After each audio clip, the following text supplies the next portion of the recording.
દર્શક મિત્રો, સત્ય સુરત ન્યૂઝમાં આપનું સ્વાગત છે। આદિવાસી બાહુલ્ય ધરાવતા દાહોદ જિલ્લામાં હોળી પર્વ નિમિત્તે ઢોલ મેળો યોજાયો। આદિવાસી બાહુલ્ય દાહોદ જિલ્લામાં હોળી પર્વ નિમિત્તે ધર્મીરાજા અને ઇન્દ્રરાજાની 5 વર્ષે એકવાર બાધા છોડી યોજાતો ઢોલ મેળો યોજાયો। દાહોદના ડોકી ગામમાં ઢોલ મેળો યોજાયો। પ્રાચીન સમયથી ચાલી આવતી પરંપરા પ્રમાણે આદિવાસી સમાજ વર્ષ સારું જાય, સુખ સમૃદ્ધિ અને આરોગ્યની સુખાકારી તેમજ ખેતી સફળ નીવડે તે માટે ધર્મીરાજા અને ઇન્દ્રરાજાની બાધા રાખવામાં આવે છે અને 5 વર્ષમાં એક વખત હોળી પર પૂનમ પહેલા ધર્મીરાજાની વાડીની સ્થાપના કરવામાં આવે છે। 9 દિવસ સુધી સેવા પૂજા કરી ત્યારબાદ 10મા દિવસની રાત્રે આસપાસના ગામોમાંથી મોટી સંખ્યામાં લોકો એકત્રિત થાય છે। આને આદિવાસી સમાજનું પ્રતીક ગણાતા એવા ઢોલ સાથે લોકો ઢોલ વગાડતા જઈને નૃત્ય કરતા હોય છે અને ત્યારબાદ વાડીને પધરાવતા હોય છે।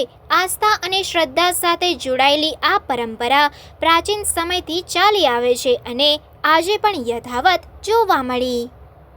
Reporter Nageshwar Sen, crime reporters TV news, Dahod.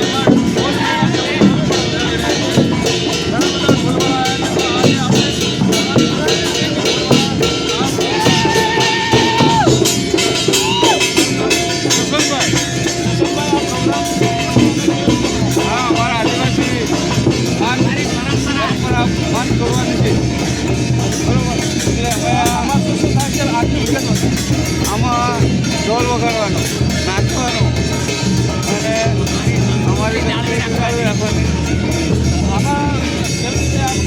બનાવવામાં આવે છે। શું માન હોય છે અને કયા રાજાને બનાવવામાં આવે છે? બનાવવામાં આવે છે।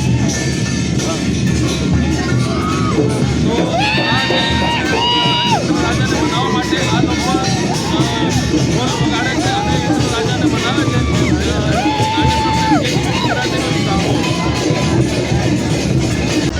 જો ભાઈ, આ અમારા જૂનાગઢમાંથી અમારા પેઢીના પેઢી ચાલતી એવી અમારી પ્રથા છે આદિવાસીની। આ ઇન્દ રાજા, ધર્મી રાજા તે લોકો મારા મોટા મોટા દેવ છે। આ દેવો અમને આ કરવાથી અમે 8-9 દિવસ સુધી અમે આ વાડીની સેવા કરીએ અને આ સેવાથી અમે સારું અમને ફળ મળે અને અમારું કુટુંબ સુખી રહે, અમારી ખેતીવાડી સારી થાય અને અમારા કુટુંબમાં સારો આવક આવે અને કંઈ ખર્ચ ન થાય, કોઈ દુશ્મનાવટ થાય તો દુશ્મનાવટ દૂર થઈ જાય અને એટલા માટે અને અમે દર 5 વર્ષે આ વાડી અમે ઉજવીએ છીએ અને આ મોટો મેળો ઢોરવાજાનો મેળો બનાવીએ છીએ।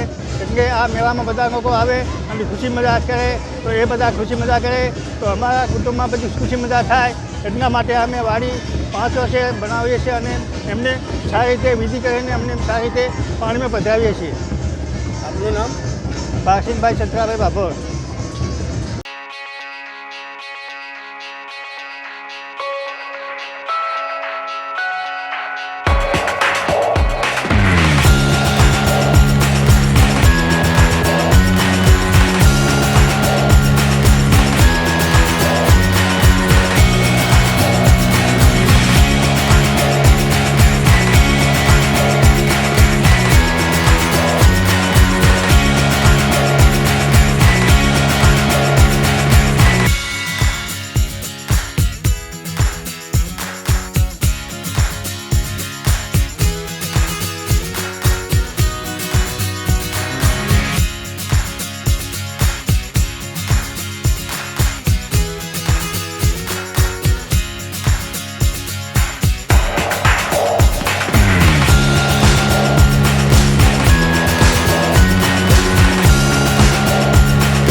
સમાચારોની ઝડપી અપડેટ માટે હમણાં જ સત્ય સ્વરાજ ન્યૂઝ ચેનલને લાઇક, શેર અને સબસ્ક્રાઇબ કરો.